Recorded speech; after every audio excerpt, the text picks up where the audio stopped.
अब शू मॉन्स्टर के सामने खड़ा था, अपना नया रूप लेकर। वो अपने दोस्तों को बचाने के लिए अपनी जान की बाजी लगाने को बिल्कुल तैयार था। अगर आपने पिछला एपिसोड नहीं देखा तो जाकर जरूर देखें। हमारी कहानी का हीरो शू एक स्कूल में जाता है जहाँ पर उसे मैजिक और स्ट्रॉन्ग बनने की ट्रेनिंग दी जाती है। लेकिन ट्रेनिंग के दौरान उसके सामने एक खतरनाक मॉन्स्टर आ जाता है। लेकिन शू को तो उसे मारने में कोई मेहनत ही नहीं करनी पड़ी, उसने एक ही झटके में उसे खत्म कर दिया। ये देखकर ट्रेनर हैरान रह गई। ओ भाई साहब, ये क्या बवासीर है, ये तो टेस्ट का हिस्सा ही नहीं था। टियोन एकेडमी को इसकी जांच करनी होगी। इसके साथ ही उसने ये अनाउंसमेंट कर दिया कि जो भी कंटेंडर्स ब्रिज पार कर पाए हो या नहीं, सभी पास माने जाएंगे। वो शू से पूछती है, क्या तुम्हें यकीन है कि तुमने जो पकड़ा था वो ऑडमैन टाइगर ही था? जिसके जवाब में शू ने कहा, हाँ मुझे पूरा यकीन है। तो ट्रेनर कहती है, ठीक है, तुम तीसरे टेस्ट के लिए एलिजिबल हो। इसके साथ ही उसने एक नया पोर्टल खोलकर ये बताया कि ये है वो मैजिक बैरियर जो एकेडमी को बाहरी हमलों से बचाता है और इस बैरियर को पार कोई बाहर का आदमी नहीं कर सकता। इसके साथ ही उसने ये भी बताया कि एक समय ड्रैगन किंग के कैप्टनशिप में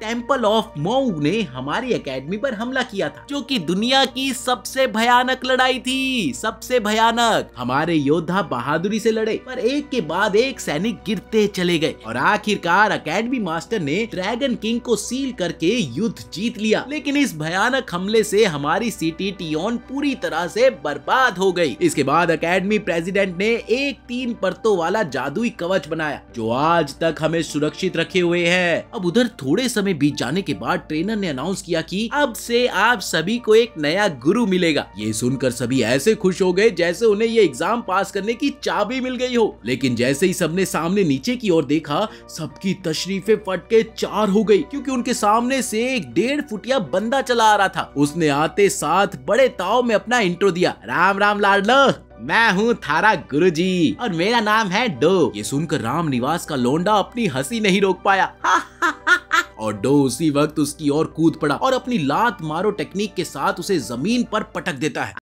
अरे बावले, तेरे जैसे ने तो मैं अपनी चोर पॉकेट में रखा करूं, आई समझ। इसके साथ ही वो सबको एक कुएं की ओर ले गया जहां ट्रेनर डू को शू पर नजर रखने के लिए कहती है, कल सुबह 8 बजे सभी मुझे इसी जगह पर मिले। अगर कोई मुझे ना ढूंढ पाए तो मेरा नाम फुसफुसाओ, मैं अपनी माइंड रीडिंग की तिलस्मी शक्ति से तुम्हें खोज लूंगा। अब अगले दिन डो तीसरे टेस्ट की जानकारी देता है। तो लाडलो, यो टेस्ट होगा पावर कार्ड्स का। हर किसी ने कुछ कार्ड्स दिए जाएंगे, बाकी कार्ड्स आपने दूसरे से छीन होंगे और जो भी 1000 कार्ड्स इकट्ठा करेगा वही जीतेगा और उसे टियोन एकेडमी के गेट ऑफ आइडेंटिटी में एडमिशन मिल जाएगा।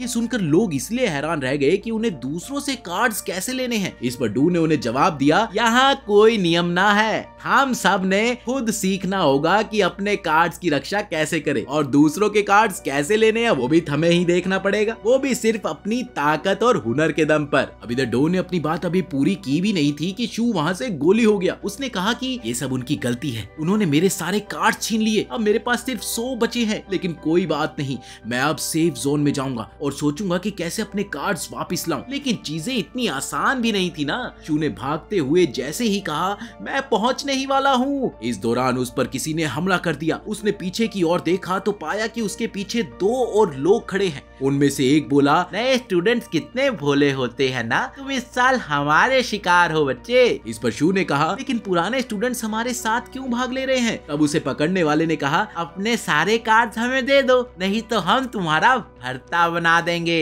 ये सुनकर शू ने गिड़गिड़ा कर कहा, मैं पहले ही सारे कार्ड्स हार चुका हूँ, प्लीज मुझे छोड़ दो।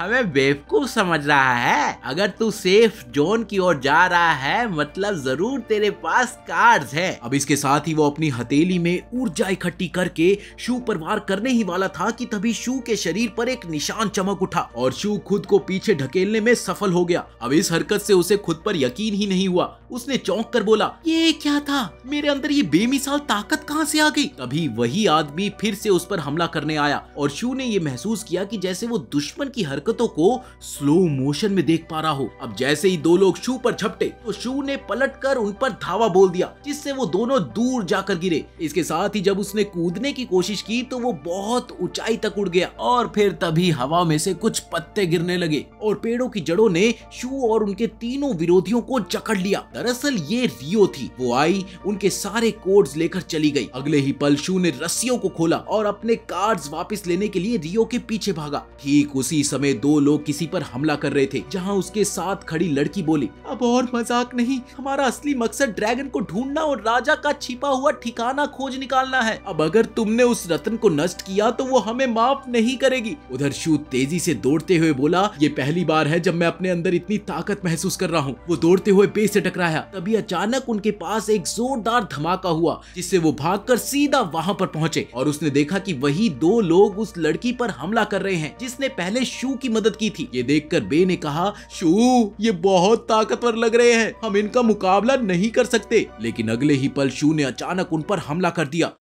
उसने एक को मारने की कोशिश की लेकिन वार चूक गया और शू जमीन पर गिर पड़ा। उसने बड़बड़ाया, लगता है ये हमला मुझ पर ही पलट गया। तभी बे ने स्मोक बॉम्ब फेंके और सब किसी तरह से भाग निकले। भागते हुए उन्होंने देखा कि वो ऑडमन जानवर जिसे शू ने पहले पकड़ा था वही उनके पास मौजूद जेम्स को चुरा रहा है। वो लड़की जो शू की मदद कर रही थी वो बोली, ये जरूर कोई खतरनाक जादुई चीज है। इसके साथ ही उनके सामने उन्हें एक आंख दिखाई दी जो जमीन से टकराकर फट पड़ी। वहीं पीछा कर रहे दोनों दुश्मनों ने फिर से उन पर हमला बोल दिया, लेकिन शू और उसके साथी किसी तरह से बचते बचाते भागते रहे। ये सेफ जोन की तरफ भाग ही रहे थे कि तभी अचानक एक बहुत ही अजीब सी चीज उन्हें जकड़ लेती है और फिर वो हिल भी नहीं पाए। जहां एक और बे को ऐसा लग रहा था कि अब यही उनका अंत है, वहीं दूसरे ही पल किसी ने उन पर बम फेंका। लेकिन ये क्या, शू के शरीर पर फिर से वही निशान चमका जिससे कि वो बम को धीमा महसूस कर सका। उसने लगे हाथों बम उठाकर वापस फेंक दिए जिससे दुश्मन जमीन पर ही गिर पड़े। अब ये सारा मामला इतनी जल्दी हुआ कि बे को कुछ भी समझ ही नहीं आया। उसने पूछा, भाई साहब अभी ये क्या हुआ? इस पर शू ने उसे जवाब दिया, अब ये मेरा मामला है, मैं इससे निपट लूंगा। अगले ही पल दुश्मनों ने और बड़े बम फेंके लेकिन शू ने सबको रोक दिया और उसका शरीर अब बुरी तरह से थक चुका था। अब कुछ कर पाना उसके बस की बात बिल्कुल नहीं थी। खैर जैसे ही बम उन पर गिरने वाला था, शू ने बे को धक्का देकर दूर किया जिससे ऑडमैन के पास से गिरा हुआ रत्न उस पर गिर पड़ा और फिर एक जोरदार धमाका हुआ। बूम!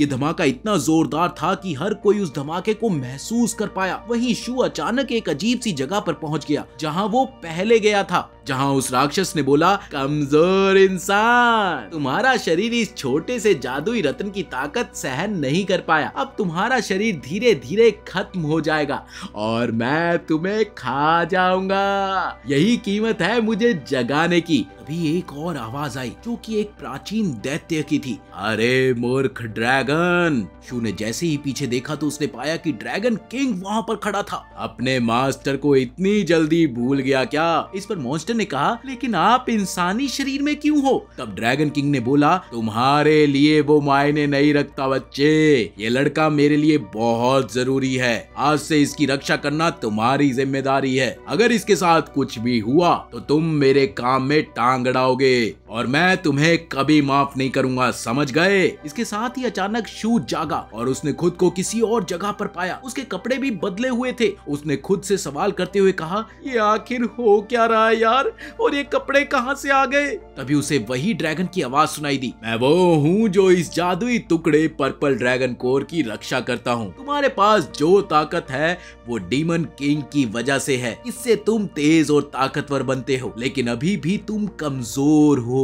तुम्हारा शरीर इस ताकत को झेल नहीं सकता, इसलिए मैंने तुम्हारे शरीर को ठीक किया और तुम्हें थोड़ी सी ताकत दी है। इसके साथ ही मॉन्स्टर वहां से गायब हो गया। वहीं दूसरी ओर वो दोनों लोग जो पहले रत्न के साथ थे, उन्होंने शू को देख लिया। वो रहा, हमें आखिरकार अपना निशाना मिल गया। जरूर यही वो लड़का है जो ड्रैगन वाली पोशाक में है। हमें इसे जिंदा पकड़ना है, कह के लेंगे उसकी। हाँ, वो उस पर हमला करने ही वाले थे कि अचानक बिजली गिरी जिससे उन्हें जोरदार झटका लगा। उन्होंने देखा कि उनका टीचर सामने खड़ा था जिसने बोला, तुम लोग सेफ जोन में लड़ रहे हो, ये नियमों के खिलाफ है। तभी उनमें से एक ने पूछा, लेकिन ये सेफ जोन में कैसे आ गया, जबकि हम तो इसके पीछे पीछे ही थे। इस पर शू ने बोला, बिल्कुल आसान है, जब बड़ा धमाका हुआ था तब हम लोग उड़ते हुए सीधा सेफ जोन में आ गए थे, समझे मेरे संता बनता। ये सुनकर वो दोनों भाग गए। तभी बे ने शू से पूछा, सच सच बताओ शू, उस जादुई टुकड़े की ताकत तुम्हारे पास कैसे आई? अब इस पर शू जवाब देने ही वाला था कि तभी टीचर बोला, परीक्षा खत्म होने में बस 5 मिनट बचे हैं, अगर लेट हुए तो फेल हो जाओगे। पर मेरे पास तो एक भी कार्ड नहीं है। और फिर सब गेट की तरफ भागने लगे। ये है तुम्हारा आखिरी पड़ाव, तुम्हारे पहचान का द्वार। हर किसी को खुद को जानना होगा। जिनके पास 1000 कार्ड्स हैं वो इस दरवाजे से होकर पास हो सकते हैं और टियोन एकेडमी का सदस्य बन सकते हैं। ये सुनकर शू वहाँ खड़ा रोने लगा। काश मुझे पता होता कि समय इतनी जल्दी खत्म हो जाएगा तो मैं कार्ड इकट्ठा करने में ध्यान लगा पाता। उधर टीचर ने सबको समझाया, अगर आपके पास पूरे कार्ड हैं तो आप इस द्वार से गुजर सकते हैं।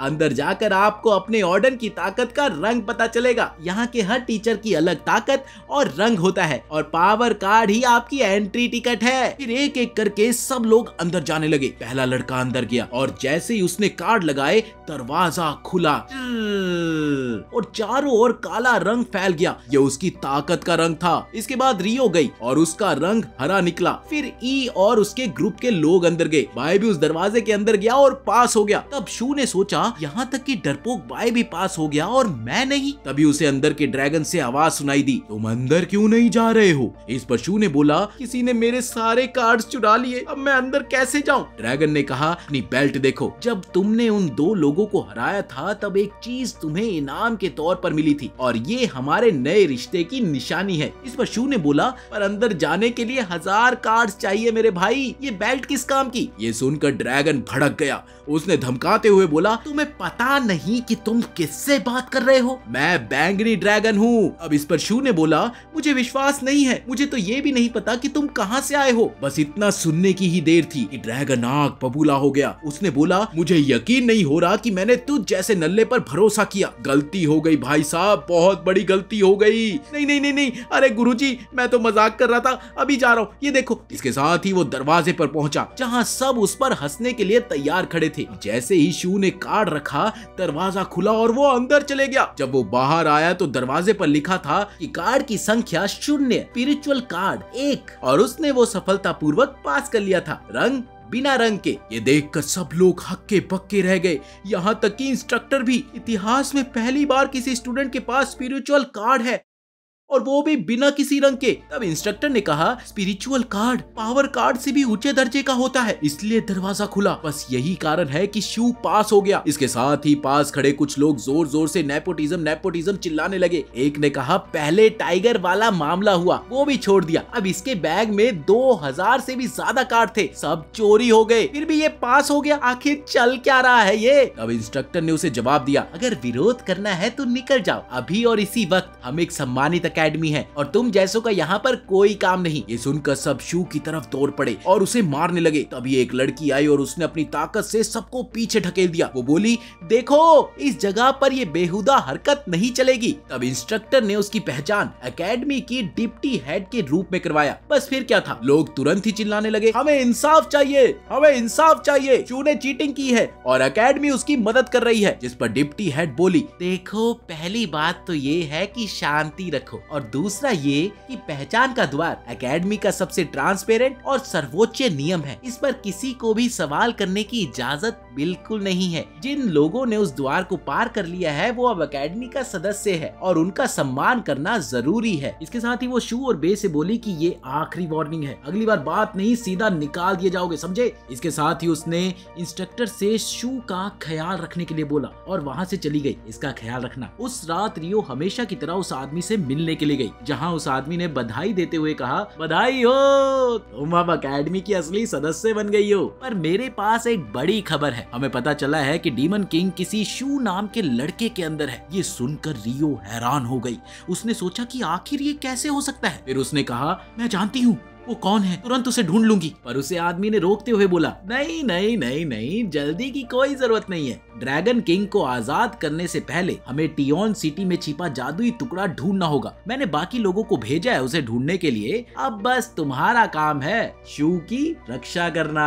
हाँ। अब अगले दिन शू और बे एकेडमी की ओर जा रहे थे, तभी उनका इंस्ट्रक्टर उन्हें रोककर बोलता है, इस स्टेज में तुम 3 मुख्य चीजें सीखोगे। पहली हर्बल मेडिसिन यानी कि जड़ी बूटियां वाली दवाइयां, और दूसरी कॉम्प्रिहेंसिव ट्रेनिंग और जादू की कुछ बेसिक जानकारी। और मैं हूँ तुम्हारा हर्बल मेडिसिन का टीचर। अब इसके साथ ही उसने उन्हें कुछ ज्ञान देना शुरू किया। मैं तुम में से एक को ग्रुप लीडर चुनूंगा। इसी बीच एक स्टूडेंट जिसका नाम लिन था हाथ उठाकर बोला, सर मैं नेता बनना चाहता हूँ। जिस पर इंस्ट्रक्टर ने बोला, बहुत अच्छे बहुत अच्छे, अब से तुम सबके जिम्मेदार हो। अब अपनी यूडी डीमन हथियार का चयन करने चलते हैं। इसके बाद सब लोग इंस्ट्रक्टर के पीछे पीछे चलने लगे। वो उन्हें गेट तक ले गया जो किसी दूसरी जगह तक जाता है। अब इंस्ट्रक्टर ने कहा, इन टापू पर हथियार रखे गए हैं, हर कोई अपनी ताकत के रंग के अनुसार उस टापू पर जाएगा। तुम्हारा सिलेक्शन तुम्हारे लक पर निर्भर करेगा दोस्तों, लेकिन सही हथियार तुम्हारे फ्यूचर यानी कि भविष्य के लिए भी बहुत ज्यादा फायदेमंद होगा। फिर उसने दरवाजे खोल दिए और सबको अपने रंग के टापू की ओर जाने के लिए कहा। अब सब लोग अपने अपने टापू की ओर चले गए, लेकिन अपने शू का रंग, वो तो कोई रंग था ही नहीं ना।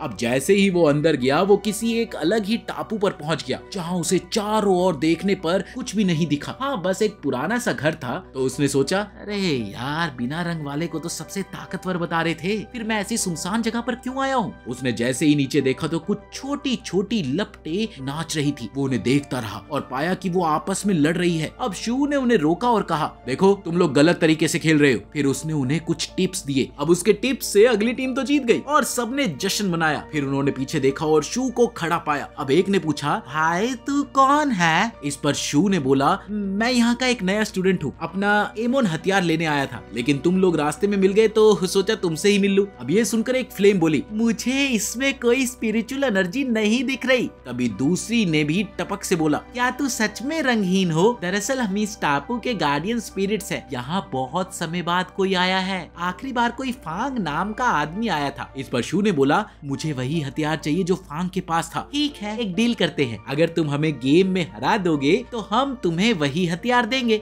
ओके, बिल्कुल वही हथियार। तो शू ने जवाब दिया, बिल्कुल, मैं तो बचपन से ये गेम खेलता आ रहा हूँ, चलो शुरू करें। अब उधर दूसरी तरफ बाकी के स्टूडेंट भी अपने हथियार जमा कर रहे थे। वहीं शू ने भी जैसे तैसे उन लपटों को हरा दिया था। फिर एक फ्लेम ने उसे कुछ छोटी फ्लेम दी और बोली, इनमें से कोई एक चुनो। जिस पर शू ने बोला, मुझे नहीं पता इनमें क्या है, कोई भी चुन लो, वही तुम्हारा हथियार होगा। ये सुनकर शू ने कुछ देर सोचा और फिर एक फ्लेम चुन ली, और उस फ्लेम में उसे दरअसल एक लकड़ी का टुकड़ा मिला, जिसे देखकर बाकी सभी स्टूडेंट उस पर हंसने लगे। हा हा हा। तो इंस्ट्रक्टर बोला, कोई बात नहीं, अब सब अपने अपने कमरे में जाओ, चलो चलो जाओ जाओ जाओ, निकलो यहाँ से। शू उस लकड़ी के टुकड़े को लेकर अपने कमरे में गया और बोला, मैंने यार हर तरह से इसे परखा, ये तो बस एक लकड़ी का टुकड़ा ही है, लेकिन जब मैंने इसे चुना था उन प्राणियों का चेहरा दुखी सा क्यों हो गया था। तभी अचानक चीजों के गिरने की आवाज आई और सब लोग चौंक गए। दरअसल कुछ चोर अंदर घुसे थे और जैसे ही शू ने ऊपर देखा तो 2 चोर उसके सामने खड़े हुए थे।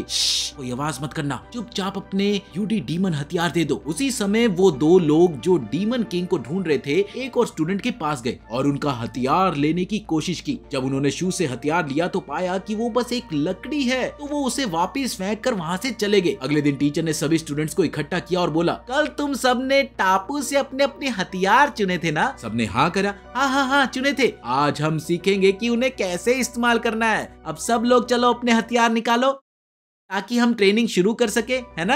अब ये सुनकर सब एक दूसरे को देखने लगे और बोले, सर आपकी बात तो सही है, लेकिन एक प्रॉब्लम है, हमारे हथियार तो चोरी हो गए, सीनियर स्टूडेंट्स ने आकर उन्हें चुरा लिया। इस पर टीचर बोला, तुम सब बेवकूफ हो, यहाँ ताकतवर ही जीतता है, अगर अपनी चीजें बचानी है तो मजबूत बनो। उसने फिर से पूछा, किसी के पास अभी भी उसका हथियार है? तब 4 स्टूडेंट्स ने अपना हाथ उठाया, जिसमें रियो, उसका कॉम्पिटिटर बाय और शू थे। अब ये देखकर टीचर ने बोला, याद रखो, यहाँ सिर्फ ताकतवर ही टिकते हैं, अगर टिके रहना है तो खुद को ताकतवर बनाओ, बाकी जिनके हथियार चोरी हो गए हैं वो कुछ और ढूंढो ट्रेनिंग शुरू करने के लिए। अब स्टूडेंट हथियार ढूंढने लगे, तभी टीचर चिल्लाया, रुको, ये है श्योर, पिछले 2 सालों का कॉम्बैट चैंपियन। अब हम असली फाइट शुरू करेंगे, 1-on-1 मुकाबला। ये तुम्हारी ट्रेनिंग में मदद करेगा। तभी सभी बोल पड़े, अरे यही तो वो है जिसने हमसे चोरी की थी। दरअसल जिससे श्योर ने कल चोरी की थी वो सामने आया और उसने लड़ने की कोशिश की, लेकिन श्योर ने उसे हरा दिया और बोला, सर मैं अपने दुश्मन खुद चुनना चाहता हूँ। उसने रियो और उसके कॉम्पिटिटर को बुलाया, तुम दोनों मेरे खिलाफ लड़ो। अब वो सोचने लगे, तुम्हें मेरे साथियों को मारने की सजा जरूर मिलेगी। अब रियो और उसका साथी लड़ने लगे और लड़ते लड़ते श्योर के सिर पर चोट लगी। ये देखकर शू बाहर से चिल्लाया, मारो और इसे जोर से मारो। ये सुनकर श्योर शू की तरफ घुमा और बोला, अबे नल्ले, एक काम कर, अब तू और तेरा दोस्त भी लड़ाई में आ जाओ। क्या शू श्योर को फाइट में हरा पाएगा? ये पता चलेगा अगले एपिसोड में, जो कि जल्द ही आने वाला है। इसलिए अगर आप नेक्स्ट एपिसोड मिस नहीं करना चाहते तो चैनल को सब्सक्राइब कर लो और शेयर करना तो बिल्कुल मत भूलना अपने दोस्तों के साथ।